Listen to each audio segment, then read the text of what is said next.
Hello, Jacob Nguyen back here with you talking about a few topics here. Today I would like to talk to you about how to foster equitable communities.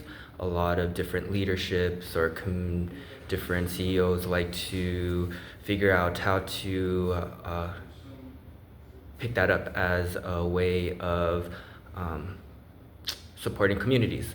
So for some people, if you don't know what equitable means, I wrote that here. I'll just go ahead and read that over since it's backwards here. But equitable means a fair and impartial.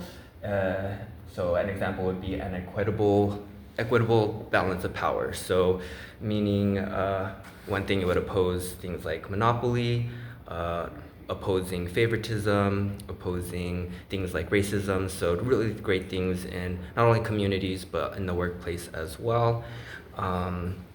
So me being a proponent of being real and finding out the truth, one thing that I like to show you here is I do have this trusty handy dandy, if you can see it, ankle monitor here. Since I was incarcerated, I have to go around and be watched and monitored everywhere I go because I was incarcerated. And I understand the process of what my actions have caused and the outcome of that. So with that being with equitable, the cost of this ankle monitor, so that way you know other people who have to go this and are seeking employment, which can be already hard for people who are incarcerated. The cost of this ankle monitor is $3,000, and that is something that I have to pay for.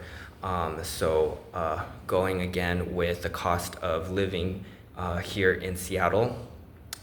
So say if I make $20 an hour, 7 days a week, or 7 hours, let's say, 7 hours a day, 5 days a week. So that's a full-time job, yeah. And I say 7 hours just because we have that 30-minute to an hour lunchtime for some jobs.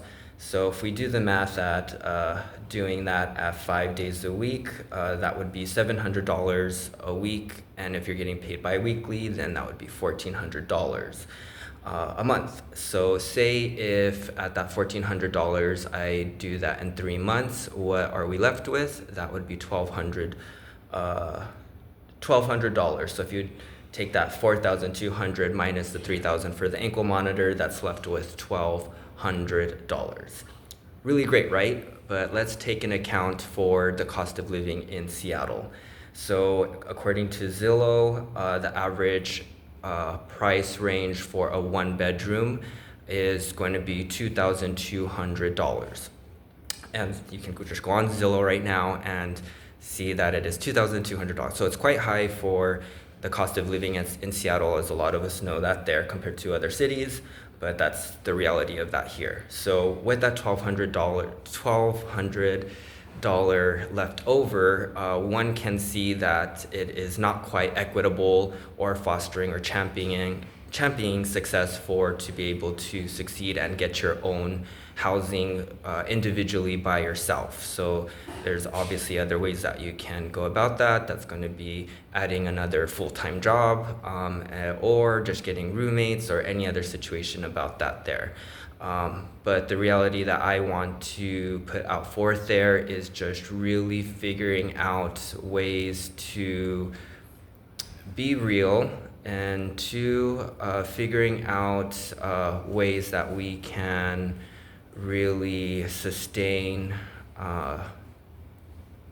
people with getting jobs that they need and living out their lives where we can all go out into society. So this ankle monitor is part of the EHD program here, and one of their visions, if you go into their office, is to be able to provide people to go out into society and be a functioning member of society. So if that is the case, then I want to question is if it is sustainable and not something that's just for profit, and something that's going to actually help people and members of society, and taking into account all things as well as mental health issues, affordable housing, getting the resources that we need, among the other things that we go out into the world.